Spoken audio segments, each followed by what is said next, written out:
ఇంకో ఆయన ఉన్నాడు, పెమ్మసాని చంద్రశేఖర్ గారు. ఏమన్నాడు? 24 గంటల్లో సినిమా చూపిస్తానన్నాడు. చూపించావు.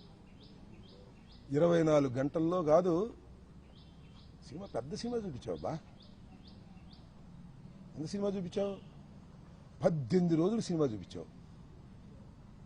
నా ఇల్లు పగలగొట్టడంలో సినిమా చూపించావు. నా కార్లు ధ్వంసం చేయడంలో సినిమా చూపించావు. నా ఆఫీసు ధ్వంసం చేయడంలో సినిమా చూపించావు.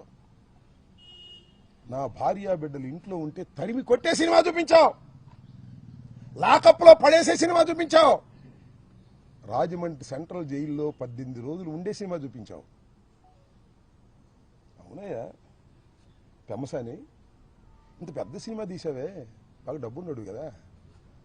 ఎవడు దీనిలో హీరో? ఎవడు దీనిలో హీరో? ఇల్లు తగలేసిన వాడు హీరోనా? జైల్లో ఉన్నవాడు హీరోనా? చెప్పని అడుగుతా ఉన్నా. ఎక్కడో ఉండి మానిటర్ చేశావే, ఎవరు హీరో?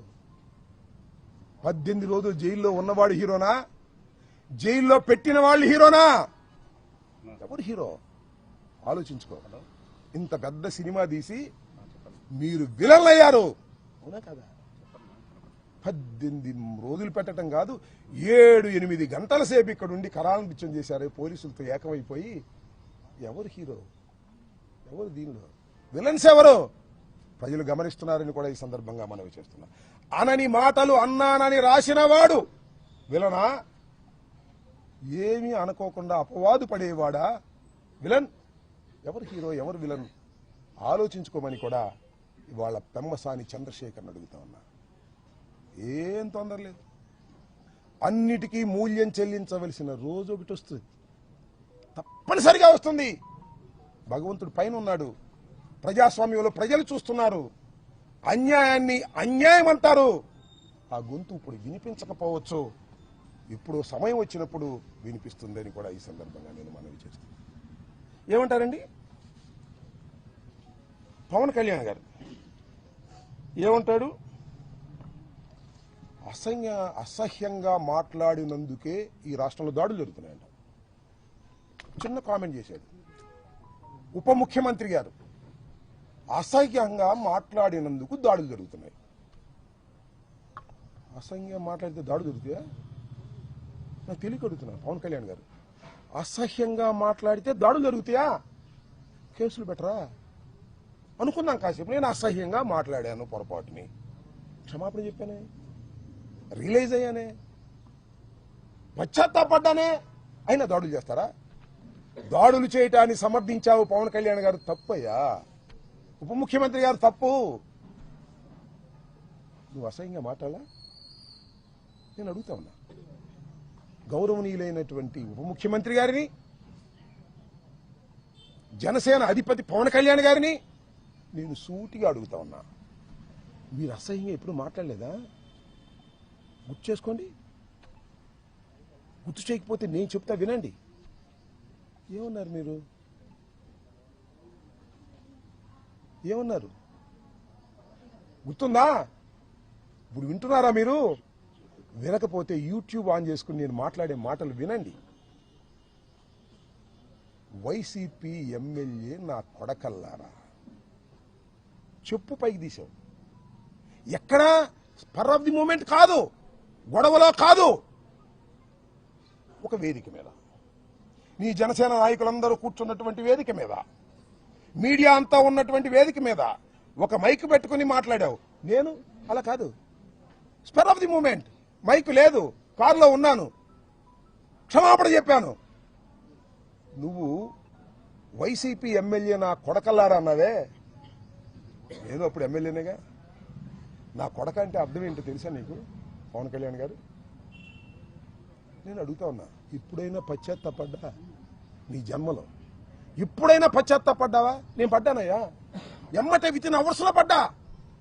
నా మీద దాడి చేయడం కరెక్ట్ అంటావు నువ్వు. నువ్వు ఎప్పుడైనా పశ్చాత్తాపడ్డావా? పోనీ ఇప్పటికైనా పశ్చాత్తాపడుతున్నావా? నీకైతే లైసెన్స్ ఉంది, ఎవరైనా తిట్టొచ్చు. మేము స్పర్ ఆఫ్ ది మూమెంట్లో తిడితే దాడులు చేసుకోవడానికి లైసెన్స్ ఇస్తావు. ఏంటిది నాకు అర్థం కాల. సపోర్ట్ చేసుకోవచ్చు చంద్రబాబు, మాకేం అభ్యంతరం లేదు. అన్యాయం అనలేని వాడివి నువ్వే ఉప ముఖ్యమంత్రివే, నీకు చంద్రబాబుకి తేడా ఏంటని అడుగుతా ఉన్నా. అంతేకాదు, వాళ్ళ అన్నగారు నాగేంద్ర బాబు గారు సీఎం తిడితే ముద్దు పెట్టుకుంటారు జైల్లో పెట్టక అన్నాడు. అయినా అంబటి రాంబాబు కాపును ఆపాదిస్తారేంటి అంటే నేను కాపును కాదనమాట, వాళ్ళే కాపులు అనమాట. ఏమండి, అంబటి రాంబాబు కాపును ఆపాదిస్తారేంటి? కాపును కదా నేను.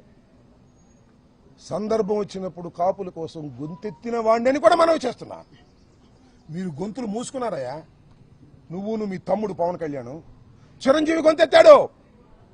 గుర్తు చేస్తున్నా, చంద్రబాబు నాయుడు కాపుల్ని బీసీలో చేరుస్తానని ప్రామిస్ చేస్తే చేర్చకపోతే, ముద్రగడ పద్మనాభం ఉద్యమ శంఖాన్ని ఊదితే ముద్రగడ పద్మనాభాన్ని తీసుకెళ్లి హాస్పిటల్లో పెట్టి చిత్రహింసలు గురి చేస్తుంటే ఈ అంబటి రాంబాబు గొంతెత్తాడు కాపుల తరపున.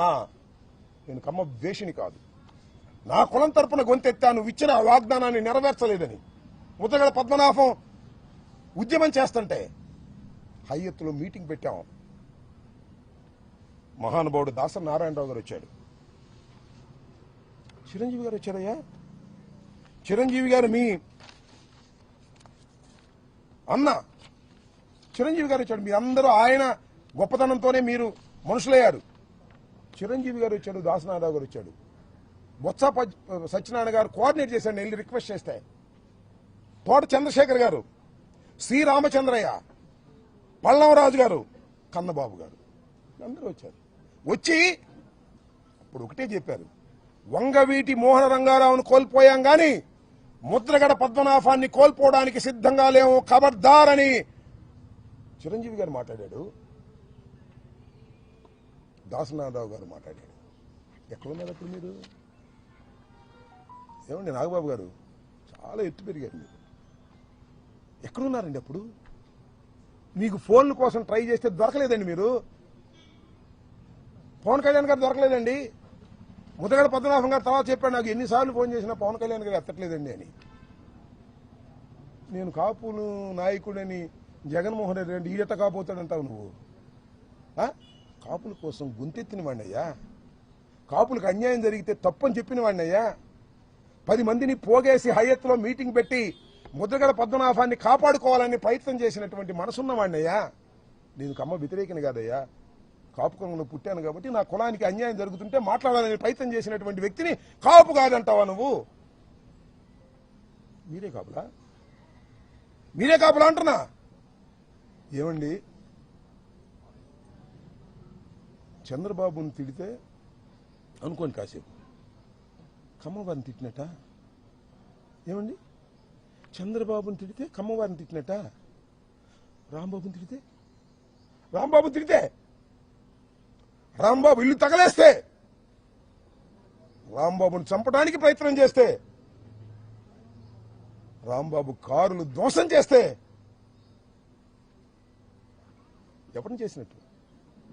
ఎవరిని చేసినట్టు అంటే నేను కులం లేని అనాథన ఈ రాష్ట్రంలో, నేను కులం లేని అనాథన ఈ రాష్ట్రంలో అని అడుగుతా ఉన్నా.